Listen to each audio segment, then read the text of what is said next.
Wemby for three. At the shot clock buzzer. That's how you started. Nothing on a three. Victor, the Iceman. Puts back his own miss, and he beats his chest. There's nothing that the secondary defenders can do. Cunningham. Set away by Wemby. 4-on-1.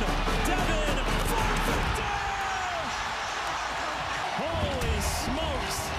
How do you not love this team? Hello, everyone. Happy Friday. Welcome to First Take. Shay Cornett here with you with a crew that's in the building, and nobody's got on a tie. Look at that. No Stephen A. today. Thank God. We can actually talk. That's what I'm saying. No Stephen A. I can actually get a couple of words in. Thank God. No Stephen A. and no ties today. David Dennis Jr. is here. Vince Goodwill is here. Chris Canty's here as well. Good to see you, everyone. How's everyone doing? Doing great, doing great. I was looking for Stephen A. Last time I was here, it was all asinine and all this stuff. I think he's ducking the smoke. I feel like he's ducking the smoke. Come here to Stephen A. here. If you know something about him, he's never ducking the smoke. That is true. Should we talk about Victor Wembanyama last night? My goodness, did he put on a show. 38 points. 16 boards, 5 blocks, just to keep it nice and casual against the East-leading Pistons. De'Aaron Fox also added 29 points in a game the Spurs never trailed. They won 121-106. Detroit has now lost 2 in a row, while San Antonio has won 13 out of their last 14. And so here's Fox on his message to Wemby after the win last night. I told him, this is what every game's going to feel like. This is exactly what the playoffs is going to feel like. So I think we've been able to embrace that, go out. We still continue to play our game. I mean, we want to get stops, we want to get out in transition, but we know that we have to be able to take physicality and give it back as well. And we've been able to do that during this stretch. There are many components in winning games and winning championships, and over a season, you will need a little bit of luck at some time, right? But that luck, you can make it happen, you can influence it, and this is the things that make luck happen, Come on, dude. There's no luck in this right now. What are you talking about? Victor Wembanyama joined a very elite group in Spurs history, recording his third career game with 30 points, 15 rebounds, and 5 blocks, the third most by a Spur. Plus, Wemby became the first player with 35 points, 15 rebounds, and 5 blocks, and 4 three-pointers in a game since the 1979-1980 season. So we're looking at Wemby last night, and everyone's like, what is happening right now? This guy is an absolute terror. But is he the best player right now in the NBA, Vince? You guys ever seen the movie The Usual Suspects? Yes. And the big reveal at the end? Who's Kaiser Soze? Big Slim is Kaiser Soze. He's just hiding right in front of you. He is Kaiser Soze. He is Victor Voorhees, but we're going to call him Big Slim because when tell me all the time, you can't just go from not winning the playoff series to going to the finals. They're not going to the finals this year, but they're going to gain valuable experience, and Big Slim is going to gain so much. I can already you blowing smoke already. Because you like my mama. My mama's a Methodist preacher. She's been preaching longer than I've been alive. You believe in a methodology. You believe in the progression. And what I'm telling you is Wemby's talent will allow the San Antonio Spurs to skip steps. Because as you already said, there is no player in the NBA that has the kind of gravity that Wemby has on the offensive end of the court, on the defensive end of the court. The block that he had early on Cade Cunningham, was that 7.5-minute mark in the first quarter? That's an incredible play, right? Cade Cunningham on the step through. He has a way to be able to retrace and pin the ball on the backboard. The block that he had in the fourth quarter, 8.5 minutes to go. I mean, starts a 4-on-1 fast break and ends up getting the lob from Devin Vassell. This guy is absolutely incredible. Maybe the most impressive aspect of his game, though, is how he forces defenses to collapse on the paint. And then that leads to wide open guys on the perimeter. And last night, those wide open guys took advantage of over-aggressive closeout by the Detroit Pistons, which ends up leading to layups in the paint. So when it comes to the Wemby effect, he doesn't have to show up on the stat sheet to have an outsized impact on the game. He did. And he did that too. Well, he did that too, but it doesn't always happen every single night like that, but it doesn't take away from what he does for this team.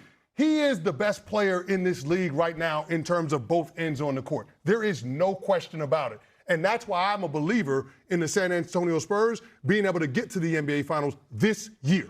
Yeah, if you're talking about the impact defensively, Vinny talked about people being spooked. It's a stat that I've created called the hell no with Victor Wembanyama. When you see Victor Wembanyama in the paint and you say hell no, and there are stats to back this thing up. Only 41% of the shots that the Spurs defend are in the paint, which is the lowest that we've had in the NBA ever, which means that players are seeing Wemby and they're saying, I want no parts of this dude in the paint. He is going to blow up everything that you can do offensively. He's going to blow up your pick and roll. He's going to blow up your lob. He can be in the paint and go out there and block a guy at the three-point line. That's what he does. So when you're talking about precedent and things that we've seen before, we ain't never seen Wemby before. And the closest thing that we have seen, go back to 2007, LeBron James and that Cleveland Cavaliers team. We were talking about them and that progression and being a little bit ahead of schedule. Next thing you know, he's putting up 25 points in a row against the Detroit Pistons. I'm sorry, Vinny, against that Detroit Pistons team. And they are in the finals because of what LeBron James did. You know Victor Wembanyama is the closest thing to that, and he has the potential to be that kind of guy. It's funny you brought up that precedent because that is a great precedent. You know what happened in 2006?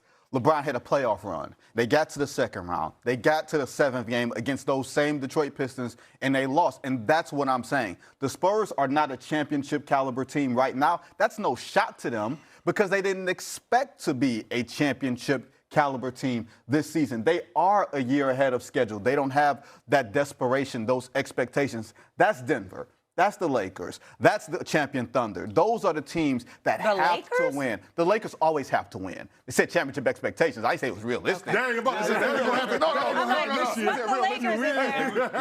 No. We comparing the Spurs to the Lakers now. Come on. Look, I can expect to date Kelly Rowland. It don't mean it is realistic. It just means I can have expectations. That's where the Lakers are.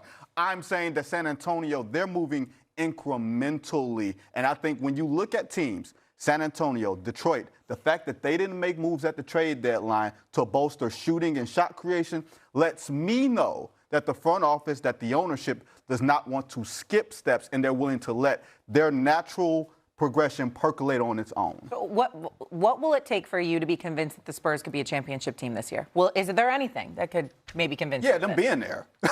Or if Shea gets hurt or Chet gets hurt or something opens up.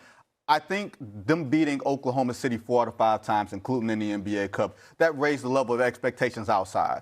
I think in a 7-game playoff series, y'all, you guys know it's a different sport. It's not regular season basketball. It's a totally different sport, and I'm anxious to see what they're going to do. I'll be impressed, but I don't have the expectation. All right, let me put this out there also. When we're talking about heartbreak, I know it's not in the NBA, but Victor Wembanyama played one of the most intense basketball games we've ever seen, a gold medal game against Team USA. Now, I know it's not playoffs. I know it's kind of an apples to orange, but it is still a high-level game against the best players in the world, and you lost that game and you experienced that heartbreak. That is something that can bolster you come playoff times. In addition to that, when I'm looking at the Spurs, they're checking all the boxes of what you do as a playoff-ready team. They have 25 wins against teams that are above 500. They've beaten the best teams in the league with OKC and Detroit by double digits. This is what championship-level teams do. And what impressed me so much about what Wemby did last night, the first time they played Detroit, Jalen Duren and them were giving them so much trouble. They were beating him up. They were beating him up. He could not score. He says, fine, I'm going to play again. Jalen Duren, I don't want to see you on the court. 4 fouls like that. Get off the court. That is veteran-level savvy that you're doing it in real time. Mm-hmm. The things that you felt like you could do to defend Wemby early in the season, you can't do anymore. He is on a different level, which I feel like is why you can skip some of these steps with a guy like that. He can. Can they? Yeah, I mean, listen, if they can defend the way that they've shown, having a top 3 defensive rating, if Steph Castle keeps guys like Cade Cunningham, who's a top 3 MVP candidate in a straitjacket like he's done the last 2 games, they absolutely can. I mean, last year, we praised Oklahoma City, and we had confidence in them going on a deep run because of how they defended, being able to generate so many turnovers, being able to get out in transition and get easy buckets. That is the San Antonio Spurs this year. You've got to be able to play defense in the playoffs. That's when it matters the most. And I'm not sure that any team has the type of versatility defensively that the San Antonio Spurs are bringing to the party because of a guy like Victor Wembanyama, but then also because of how those perimeter pieces can defend and what they've shown, especially in the second half of this season. I think generally in the playoffs, you're going to learn this is a different sport as far as the value of shooting in today's game. The Spurs are a middle-of-the-pack, at best, 3-point shooting team. When the lane collapses, the refereeing gets a lot tougher. Teams are going to load up on Victor and start putting their elbows into his torso and pushing him out. He has to learn how to play that level of basketball. I get your point on the Olympics, but it's different when you're playing every other day for 2 weeks, the same team, and how the game planning goes. Right, let's go to the other side of this, the Pistons, because they lead the East right now, but they just got, I'm not going to say blown out, but they were beat by 15 yesterday